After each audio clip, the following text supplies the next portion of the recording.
મુશ્કેલીઓ પડશે. હમણાં જ આપણા લેક્ચર છે બરાબર, એન્ટોમોલોજી લેક્ચર આપણું છે આજે પહેલું અત્યારે ઓનલાઈન ઉપર.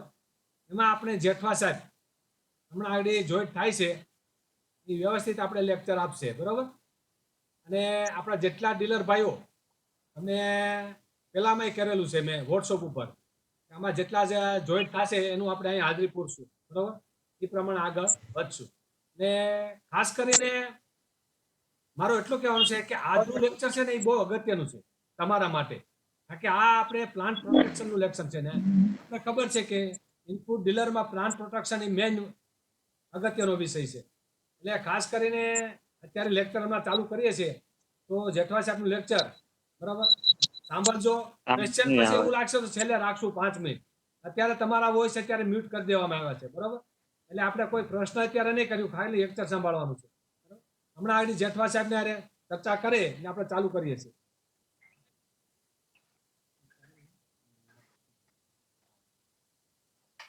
એટલે શું છું જેઠવા સાહેબ બોલાવી દઉં કે ગૌરાંગભાઈ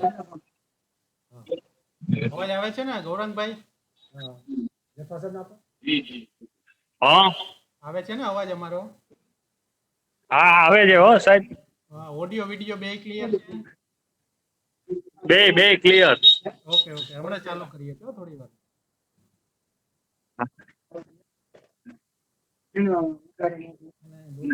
એવું બોલાવી બતાવી શકાય બરોબર. પીપીટી બતાવે ને તો પહેલા ખોલી નાખવાની, જ્યાંથી શેર કરવાનું. જે ખુલ્લી હોય ને, મને અત્યારે ગૂગલ ક્રોમ મારે કરવું છે, શેર કરી દો એટલે ચાલુ એવી રીતે ખુલ્લી. મોબાઈલ જ આપી દો તમે. જે માની જો આ પીડીએફ મારે શેર કરવી છે બરાબર, તો શેર કરી અને પીડીએફ ફાઇલ આ બધાને દેખાતી હોય છે. ટોપ શેરિંગ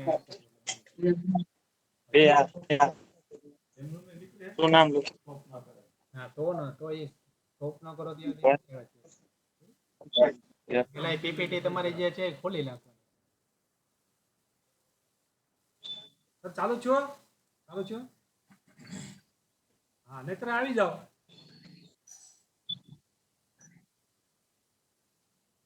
લોગિન કરવું પડે. લોગિન તો થઈ જ જાય આમ તો. હે બીજી વાત છે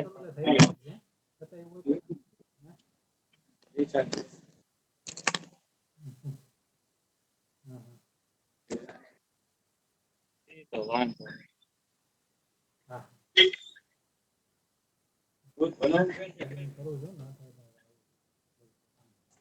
બે દી કાલ ને આજ વાંધો ને હવે બેઠો છે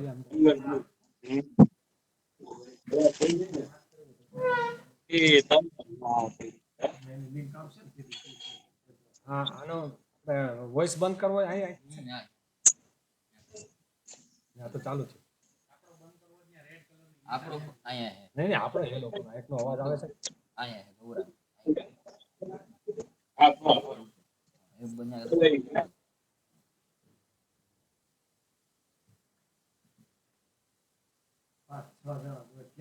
હા હાલો ડીલર ભાઈઓ હા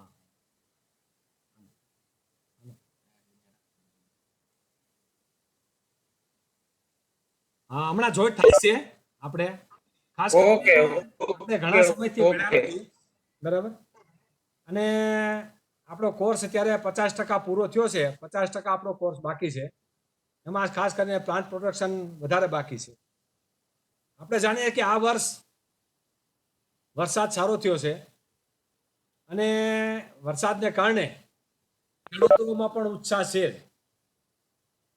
તો આ ઉત્સાહને આપણે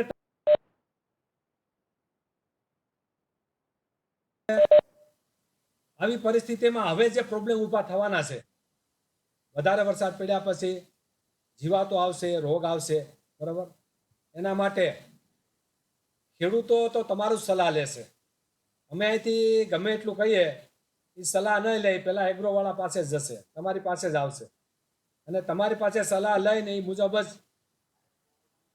દવાઓ તથા રોગનું જે નિયંત્રણ કરતા હોય છે જીવાતો. તો ખાસ કરીને તમારી એટલી ફરજ આવે છે કે ખેડૂતો જો સદ્ધર થશે તો જ તમે સદ્ધર થશો, બરોબર? એટલે ખેડૂતોને સારી ગાઈડલાઈન મળે, એનું રિઝલ્ટ સારું મળે, એવા આપણે ખાસ કરીને પ્રયત્ન કરીએ, બરાબર? તો આપણે 100% એમાં સફળતા મળે. કુદરત પણ આપણને સાથ આપે. આપણો આ ઓનલાઈનનો પહેલો દિવસ છે. ઘણા અત્યારે ડીલર ભાઈઓ આપણે અત્યારે જોઈન્ટ થઈ રહ્યા છે.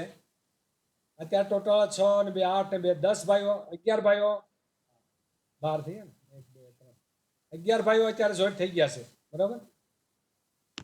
અને આ રીતે પછી તમારા છે ને એવું લાગે આ લેક્ચર પૂરું થાય, 2 લેક્ચર આપણા પૂરા થાય પછી કેવું રિઝલ્ટ મળ્યું છે. હલો, કોણ?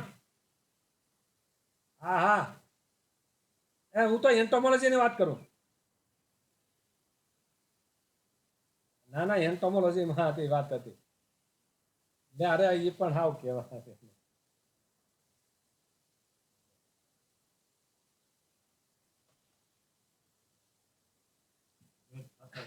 હા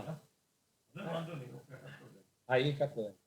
એટલે આપણે ખાસ કરીને તમે અહીંથી ગયા પછી, આપણો આ બંધ થયા પછી આપણે છેલ્લે ડૉક્ટર વી રાજાણી સાહેબ બરાબર વિસ્તાર શિક્ષણ નિયામક હતા, બરાબર?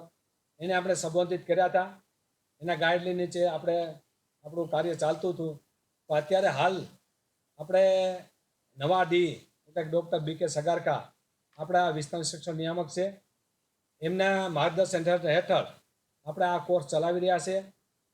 આ કોર્સ આપણે જાણીએ છીએ કે 1 વર્ષ દિવસનો કોર્સ છે, બરાબર? એટલે આ કોર્સમાં ખાસ કરીને આપણે લેક્ચર ઉપરાંત આપણે જે ટ્રેનિંગો છે, બરાબર, એ પણ આપણે આવશે. અમુક વિઝિટ આવશે. હવે આપણું ખાસ કરીને અત્યારે લોકડાઉન છે. ગવર્મેન્ટની ગાઈડલાઈન એવી છે કે આપણે એક સાથે ભેગા થઈ શકતા નથી, બરાબર? તો આ ગાઈડલાઈનને અનુસરવા માટે અત્યારે આપણે ઓનલાઈન આ ટ્રેનિંગ ચાલુ કરી છે. ખાસ કરીને અમારે અહીંયા આવતા પીજી યુજી સ્ટુડન્ટ જે વિદ્યાર્થીઓ છે, બરાબર, આ ઉપરાંત બીજા જેટલી અમારા જે કાર્યક્રમો છે એ બધા ઓનલાઈન ચાલે છે. અમારે દરરોજ 1 થી 2 વેબિનાર હોય છે કે જેના દ્વારા જે માર્ગદર્શન કે ગાઈડલાઇન્સ આપવામાં આવે છે વૈજ્ઞાનિકો દ્વારા, એ બધાને પૂરું પાડીએ છીએ.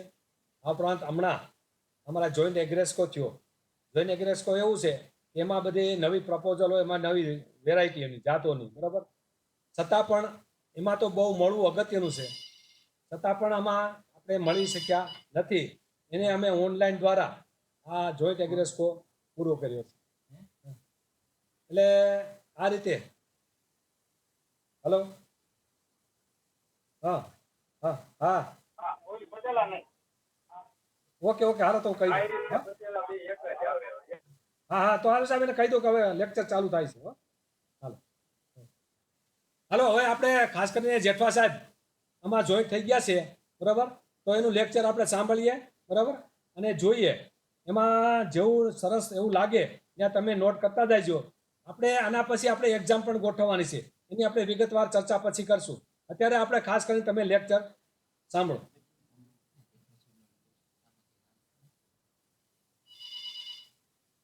હલો,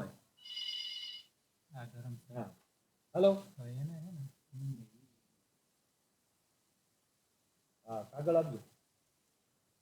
હા, ભલે આવું. રોલ આપણે ફેરવો ને તો પ્રેઝન્ટ આની ઉપર રાઈટ ક્લિક કરવાની, મને જે બોલવાનું છે ને ઉપર રાઈટ ક્લિક કરી ચેન્જ રોલ ટુ પ્રેઝન્ટ. એનો વોઇસ આપણે સાંભળો. બીજા કોઈ શેર હા હા, બરાબર, હવે શેર થઈ જશે. હા હા, વોઇસ સાંભળો તો આપણે હોસ્ટ છે ને એ પ્રેઝન્ટ. હા, વોઇસ સાંભળો. ત્યાંથી કરે છે. નથી connect.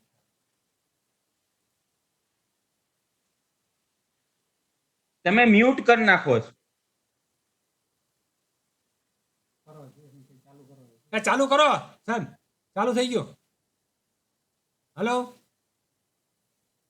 Hello sir, hello sir, hello, hello. ચાલુ થઈ ગયું. હા, ઓકે ઓકે. હા ઓકે, હા. અવાજ સંભળાય છે ને? આ વિડીયો એક નથી આવતો આમાં, કેમ? વિડીયો નથી ઉભા રહ્યો. આવતો તમારો. પણ આ તો ઓન ચાલુ જ છે. ના, એ તો વિડીયો અમારે નથી દેખાતો અમને. પેલા દેખાડો વિડીયો મારે તો શરૂઆતમાં દેખાણો હતો, હવે નથી દેખાતો. પાછો એક જ બંધ કરીને ચાલુ કર. લેક્ચર ચાલુ કરજો તમે. હવે દેખાણો? નહીં દેખા, હા હવે દેખાણો. Okay, ready ready. ઓકે, બરાબર? હા ready okay ready. Okay. Voice સંભળાય જ ને સરખું? હા સંભળાય વ્યવસ્થિત. ઓકે. હા. હવે ડીલર મિત્રો, અત્યારે આપણે લગભગ 3 ને 3 6 અને 3 9 10 ટૂંકમાં 10 ની આસપાસ ડીલરો છે. હવે વરસાદ આ વખતે તમે બધા જોવો કે સારો એવો આપણે છે અને ટાઈમે વરસાદ ચાલુ થઈ ગયો છે. હવે અત્યારે તમે થોડાક આ વર્ષની તમે જોવો તો પેટર્ન બદલતી જાય છે. જેને વોઇસમાં કે કઈ પ્રોબ્લેમ હોય તો એ કહેજો મિત્રો.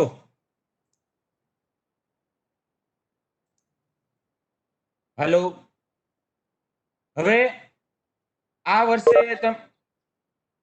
વર્ષે જોવો તો આપણે મગફળી અને કપાસનું વાવેતરમાં થોડોક ફેરફાર આવેલો છે. અરવિંદભાઈ વોઇસ સંભળાય જ ને? ડોબરિયાભાઈ, અરવિંદભાઈ ડોબરિયા.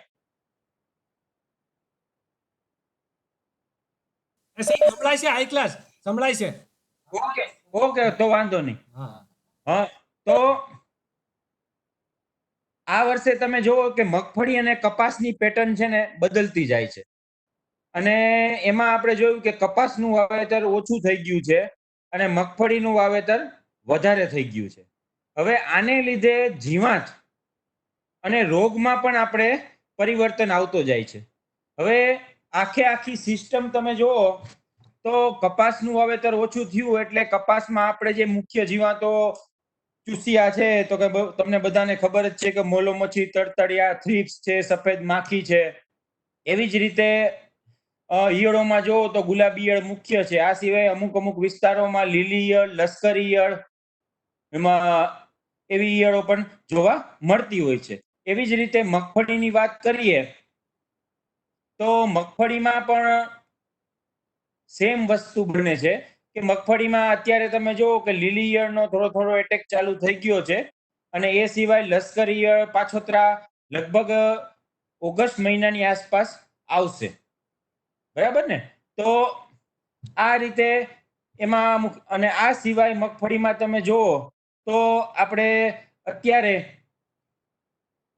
મગફળીમાં તમે જુઓ તો અત્યારે આપણે લીલી પોપટીનો ઉપદ્રવ ધીરે ધીરે વધવા માંડ્યો છે. આમ તમે આ વર્ષે તમે આપણા સૌરાષ્ટ્ર વિસ્તારમાં કપાસનું વાવેતર ઓછું થઈ ગયું છે અને મગફળીનું વાવેતર વધતું જાય છે. અને આને લીધે આપણે જે જીવાતની પેટર્ન હતી તેમાં પણ આપણે ઘણો બધો ફેરફાર આવતો જાય છે. હવે તમે બધા ડીલરો અત્યારે છો, બરાબર? તો ડીલરોને ખાસ આમાં કહેવાનું કે જ્યારે પણ દવાની ભલામણ કરો ત્યારે હંમેશા યુનિવર્સિટીની તમે જે અત્યારે જે ટ્રેનિંગ લ્યો છો એ ટ્રેનિંગ સિવાય યુનિવર્સિટી હારે કોન્ટેક્ટ રાખીને જ દવાની ભલામણ કરવી જોઈએ. ઘણીવાર શું થતું હોય છે, અમુક આપણે એક્ઝામ્પલ લઈએ તો શરૂઆતમાં આપણે શું કરતા હોય છે, ઘણા બધા આપણે ડીલરો હોય કે ખેડૂતો હોય છે દવાનો આડેધડ છે ને ભલામણ કરતા હોય છે.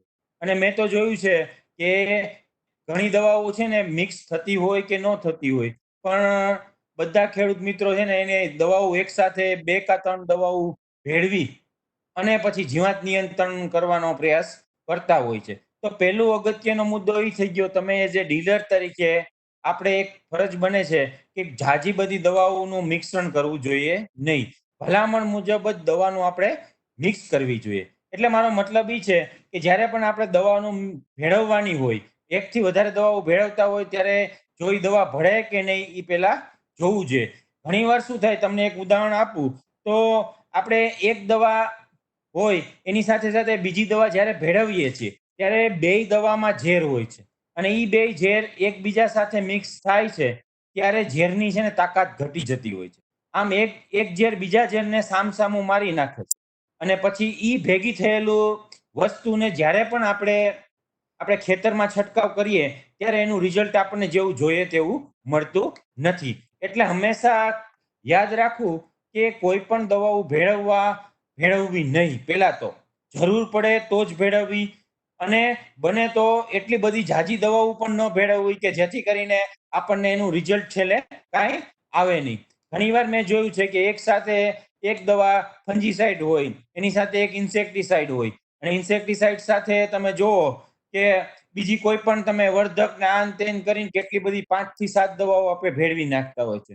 એટલે આવું કરવાને બદલે આપણે યાદ હંમેશા ઈ રાખવું જોઈએ કે જે પણ દવા આપણે ખેડૂતોને આપીએ છીએ તે યુનિવર્સિટી સાથે એકવાર સંપર્ક કરી ઈ દવા જેની હોય એને જ આપવી જોઈએ. દાખલા તરીકે અત્યારે જુઓ કે તમારે લીલી ઈયળનો ઉપદ્રવ શરૂ થઈ ગયો છે, બરાબર. હવે મગફળીમાં લીલી ઈયળ અત્યારે મુખ્ય જીવાત આપણે કહી શકીએ અત્યારના સમયમાં, બરાબર. અત્યારે તો લીલી ઈયળ માટે ખેડૂતો અને બધા માટે એક સામાન્ય હોય કે શરૂઆતમાં સીધું આપણે શું હોય કે 3 કે 4 દવા ભેળવીને કહી દેતા હોય. એની બદલે આપણે હવે થોડુંક ટેકનિકલી વિચારવાની જરૂર છે. ટેકનિકલી મીન્સ કે હંમેશા યાદ રાખવું કે આપણે જે પણ દવા કરતા હોય, ભલામણ કરતા હોય ત્યારે એ છે ને એના ગ્રુપ મુજબ દવાની ભલામણ કરવી જોઈએ. ગ્રુપ મુજબ દાખલા તરીકે તમે જુઓ કે પ્રોફેનોફોસ છે, બરાબર, ક્વિનાલફોસ છે. જૂની દવામાં આપણે વાત કરીએ કે પ્રોફેનોફોસ, ક્વિનાલફોસ, બરાબર. તો આવી બધી દવા છે ને ઓર્ગેનોફોસ્ફેટ એક ગ્રુપ હોય એની આવતી હોય, બરાબર. આમ અલગ અલગ ગ્રુપ માટે અલગ અલગ દવા હોય છે. જ્યારે તમે એકને એક ગ્રુપની દવા છંટકાવ કરતા હોય ત્યારે તેનું રિઝલ્ટ છે ને તમે ઓછું થાય. એનું એક ઉદાહરણ તમને આપું. હવે તમે વિચારો કે આપણે ખાલી અત્યારે એક વિચાર કરીએ કે લીલી ઈયળ આવી ગઈ તો એના માટે આપણે પ્રોફેનોફોસ અથવા આપણે ક્વિનાલફોસ, સાવ સાદી દવા, પછી બીજી મોટી દવાનો વિચાર કરીએ. પ્રોફેનોફોસ અથવા ક્વિનાલફોસ દવાનો આપણે ભલામણ કરીએ. પણ યાદ એ રાખજો કે જ્યારે પણ આપણે પ્રોફેનોફોસ કે ક્વિનાલફોસ દવા એકવાર છંટકાવ કર્યો ત્યારે શું થશે ખેતરમાં, એ તમને ઉદાહરણ આપું કે એકવાર તમે છંટકાવ કરશો એટલે પ્રોફેનોફોસ આપણને ખબર જ છે કે ઈંડાનાશક દવા છે. એટલે એ છે ને લીલી ઈયળ હોય કે લશ્કરી ઈયળ હોય ખેતરમાં તો એના ઈંડાને મારશે, બરાબર, અને નાની નાની ઈયળોને માર નાખશે. પણ 100 ઈયળ ખેતરમાં દાખલા તરીકે છે તો 100 ઈયળમાંથી 90 ઈયળ મરી જશે. પણ ઈ 90 ઈયળમાંથી 90 મરી ગઈ, પણ એવી 10 ઈયળ એવી હશે કે જે પ્રોફેનો સામે પ્રતિકાર શક્તિ ધરાવતી હશે.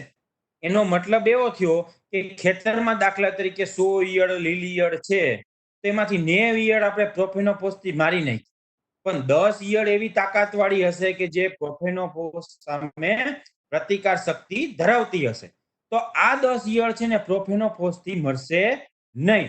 એટલે શું થશે કે ઈ 10 ઈયળ છે એમાંથી પોતાની સંતતિ એટલે કે પોતાનું જ્યારે ધીરે ધીરે પોતાની બીજી જનરેશન એટલે કે બીજી પેઢી ચાલુ કરશે ત્યારે એ બધી પેઢી છે ને તાકાતવાળી જ થશે.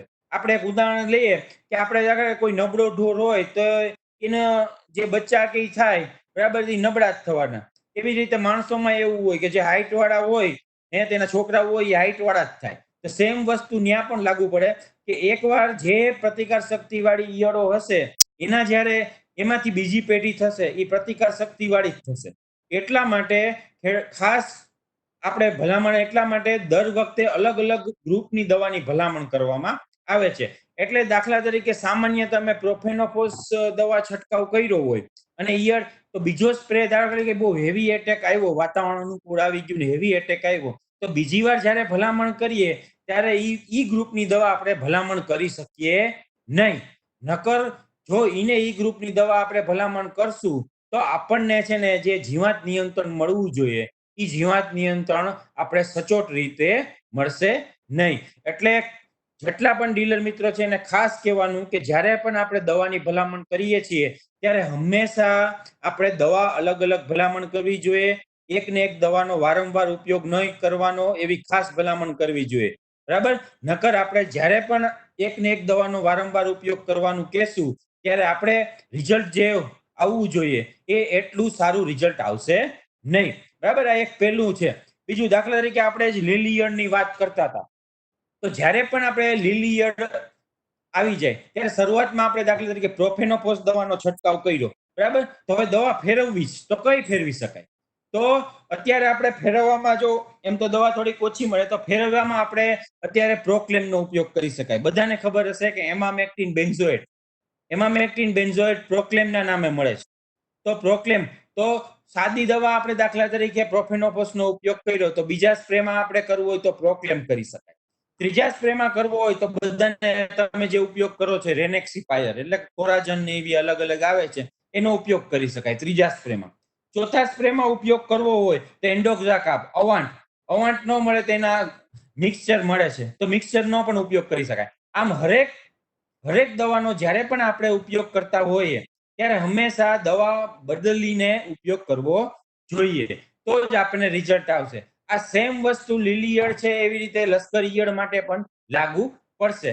હવે આપણે આવી જ રીતે ચૂસિયાની વાત કરીએ તો ચૂસિયામાં તમને બધાને ખબર છે કે મગફળી છે, તો મગફળી માટે તમારે ચૂસિયામાં સૌથી પહેલા લીલી પોપટીનો ઉપદ્રવ આપણે થઈ શકે છે.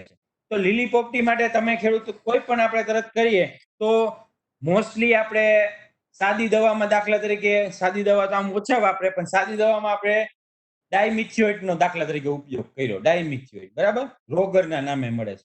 તો રોગરનો ઉપયોગ કર્યો હોય તો બીજી વારે આપણે ગ્રુપ બદલવું પડે. તો ગ્રુપ કયું બદલવું? તો એની સાથે બીજી વારમાં ઉપયોગ કરવો હોય તો તમારે ગ્રુપમાં તમારે કોઈ પણ નિયોનિકોટિનોઇડ દવાનો ઉપયોગ કરી શકાય. નિયોનિકોટિનમાં થાયોમિથોક્ઝામ છે, એસિટામેપ્રાઇડ છે, એવી દવાનો ઉપયોગ કરી શકાય છે. બરાબર, આમ આપણે ગ્રુપ બદલી નાખીએ તો આપણે જીવાત નિયંત્રણ વધારે કરી શકીએ છીએ. તો આ એક સામાન્ય ઉદાહરણ થઈ કે હંમેશા એકને એક દવાનો વારંવાર ઉપયોગ કરવો જોઈએ નહીં. બીજી વાત, હવે જ્યારે પણ આપણે દવા ઉપયોગ કરીએ છીએ ત્યારે એક બીજી કાળજી એ રાખવી જોઈએ કે જ્યારે ઘણીવાર શું હોય કે આપણે ફંજીસાઇડ સાથે ઇન્સેક્ટિસાઇડનું મિક્સર કરતા હોય, બરાબર, તો આવું જ્યારે આપણે કરીએ ને ત્યારે ખાસ એ યાદ રાખવાનું કે જ્યારે ફંજીસાઇડ ને ઇન્સેક્ટિસાઇડ મિક્સ કરીએ તો શરૂઆતમાં થોડીક દવા મિક્સ કરીને જોઈ લેવાનું કે ફોદા થતું નથી, બરાબર.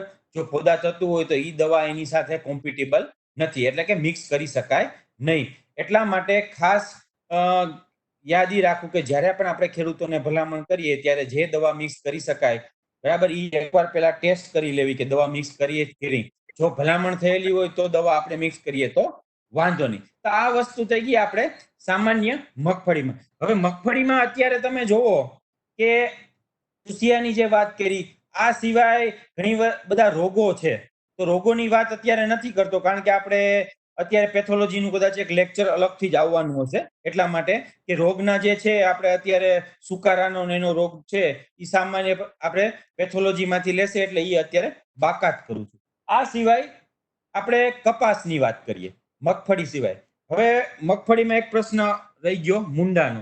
તમે જોવો તો આ વર્ષે છે ને તમે મુંડાનું છે ને પ્રમાણ તમને જે તે આખા એરિયામાં આપણે ઓછું જોવા મળે. તે તમે જોઈ શકો કે મુંડાનું પ્રમાણ આ વખતે ઓછું છે. એનું મુખ્ય કારણ શું છે તો એ કહીએ તો તમે શરૂઆતની અવસ્થામાં જ્યારે પહેલો વરસાદ આપણે વહેલો થઈ ગયો તો એ સમયમાં જે એના પુખ્ત કીટક છે ને જમીનમાંથી બહાર આવવા જોઈએ એ એટલા બધા આવેલા નથી. એની સાયકલ છે ને ડિસ્ટર્બ થઈ ગયેલી અને એને લીધે આપણે અત્યારે છે ને જે નાના નાના મુંડા મગફળીમાં જોવા મળે એ એટલા બધા જોવા મળતા નથી. અમુક પેચમાં જોવા મળે છે, પણ આ વર્ષે મુંડાનું પ્રમાણ જે આપણે ઘેણ કહીએ છીએ એ એટલું બધું જોવા મળતું નથી, બરાબર. તો મુંડાનું સામાન્ય અત્યારે હું છે ને શોર્ટમાં, કારણ કે આપણી પાસે સમય ઓછો છે એટલે નિયંત્રણની એક શોર્ટમાં તમને વાત કરી દઉં કે તમારે દાખલા તરીકે ભલામણ કરવી હોય, આમ તો બધા ડીલર મિત્રો છે એટલે હંમેશા કેમિકલની જ ભલામણ કરશે, બરાબર, પણ આપણે થોડુંક બીજું વિચારીને કેમિકલ સાથે થોડુંક જૈવિક છે અને બીજા ઉપાયોની પણ ભલામણ આપણે કરવી જોઈએ. તો શું કરવું જોઈએ? જો મુંડાનું અસરકારક નિયંત્રણ કરવું હોય તો એની સાયકલ પ્રમાણે એટલે કે એનું જીવન ચક્ર છે એના પ્રમાણે આપણે નિયંત્રણના પગલા લેવા જોઈએ. તો એના નિયંત્રણના પગલા છે ને બે રીતે લઈ શકાય. એટલા માટે બે કઈ રીતે? એક તો પુખ્તના નિયંત્રણ માટે અને બીજું છે ઈયળના નિયંત્રણ માટે. બરાબર, બે ભાગ પડે છે. મુંડાનું નિયંત્રણ બે ભાગ રીતે આપણે થઈ શકે, એક પુખ્તનું નિયંત્રણ અને એક એને ઈયળનું નિયંત્રણ. તો પુખ્તના નિયંત્રણ માટે શું કરે? તો બધાને ખબર છે કે પહેલો વરસાદ થાય ત્યારે પુખ્ત આજુબાજુ ખેતરમાં આપણે જ્યાં પણ ઝાડવા હશે, લીમડો છે, બોરડી છે, સરગવો છે, એવા ઝાડામાં જોવા મળે. તો પુખ્તના નિયંત્રણ માટે આપણે આજુબાજુના ઝાડવા હોય એને થોડાક સોરી નાખવા જોઈએ, એટલે કે થોડા કટ કરી નાખવા, જેથી કરીને પુખ્તને ખાવા માટે મળે નહીં. આ સિવાય બીજું લેક્ચર આપણે 11 વાગે ચાલુ ઉપર- થશે, એમાં લિંક ફરીથી ખોલવાની થશે હો. બીજું લેક્ચર 11 વાગે ચાલુ Okay. થાય, એમાં લિંક ફરીથી ખોલજો. હવે એવી રીતે જો પુખ્તના નિયંત્રણ માટે એક તો આપણે ઝાડવા આજુબાજુ સોરી નાખવા જોઈએ. આ સિવાય ઉપર જો દવાનો છંટકાવ કરવો હોય તો ક્લોરોપાયરીફોસ અત્યારે તો આમ તો બાન થવાની છે, પણ થોડુંક કહી શકાય અત્યારે ચાલુ છે, તો ક્લોરોપાયરીફોસનો પણ આપણે સ્પ્રે 50 મિલી પ્રતિ પંપ પ્રમાણે જો આજુબાજુના ઝાડવા ઉપર જો થાય એવું હોય તો કરીએ, તો પણ આપણે પુખ્તને મારી નાખીએ. તો પુખ્તનું એકવાર મરી ગયા તો પુખ્ત મોસ્ટલી છે ને ઈંડા છે ને આપણા ચાસમાં મૂકતા હોય છે, અને એ અરાઉન્ડ 100 થી 150 ની સંખ્યામાં ચાસમાં ઈંડા મૂકતા હોય. તો આપણે એના નિયંત્રણ માટે શરૂઆતમાં આ રીતે સ્પ્રે કરી દઈએ તો પણ આપણે છે ને પુખ્તનું નિયંત્રણ કરી શકીએ છીએ. હવે ઈયળની વાત કરીએ. બરાબર, હવે ઈયળની નિયંત્રણ માટે સૌથી બેસ્ટ છે ને સીડ ટ્રીટમેન્ટ છે. બરાબર, જો તમે શરૂઆતની અવસ્થામાં ઈંડામાંથી જે નાની નાની ઈયળો મુંડાની નીકળે છે એને તમે નિયંત્રણ કરી લ્યો ને, તો પાછોતરા આપણે 50-60 દિવસે મુંડા મોટા દેખાય એ આવે નહીં. એટલે મુંડાના નિયંત્રણ માટે બેસ્ટ ઉપાય છે એ તમારે સીડ ટ્રીટમેન્ટ છે. બરાબર, સીડ ટ્રીટમેન્ટ અથવા સોઇલમાં એપ્લિકેશન. તો પહેલા આપણે વાત કરીએ સીડ ટ્રીટમેન્ટ. સીડ ટ્રીટમેન્ટ એટલે બીજને માવજત આપવી. તો બીજને માવજત આપવા માટે સૌથી ટ્રેડિશનલ દવા, હજી પણ મેં બધી દવા ટેસ્ટ કરી, એમાં હજી પણ ક્લોરોપાયરીફોસનું રિઝલ્ટ હજી બેસ્ટ આવે છે. અને ક્લોરોપાયરીફોસ દાખલા તરીકે 20% EC હોય, 20% EC હોય તો 20 ml જેવી, ને 50% EC હોય તો 10 ml જેવી ક્લોરોપાયરીફોસ તમે પટમાં નાખી દો, પટ આપી દો, તો મુંડાનું આપણે નિયંત્રણ થઈ જાય. અહીંયા વાત ઈ છે કે આપણે જ્યારે પણ પટ આપતા હોય ત્યારે છે ને થોડુંક સિસ્ટમ યાદ રાખવાની, કે આપણે એકવાર ક્લોરોપાયરીફોસનો પટ આવતા હોય, આ સિવાય આપણે ઉકસુકના રોગ માટે થાઇરમ હોય કે મેન્કોઝેબ હોય કે એનો પટ આપતા હોય છે. બરાબર, અને છેલ્લે પછી રાઇઝોબિયમનો પટ આપતા હોય છે. તો અહીંયા છે ને થોડુંક નવા સિસ્ટમ પ્રમાણે આપણે યાદ રાખવાની જરૂર છે. નવા સિસ્ટમ એ છે કે તમે ક્લોરોપાયરીફોસ આપણે 20 ml પ્રતિ કિલો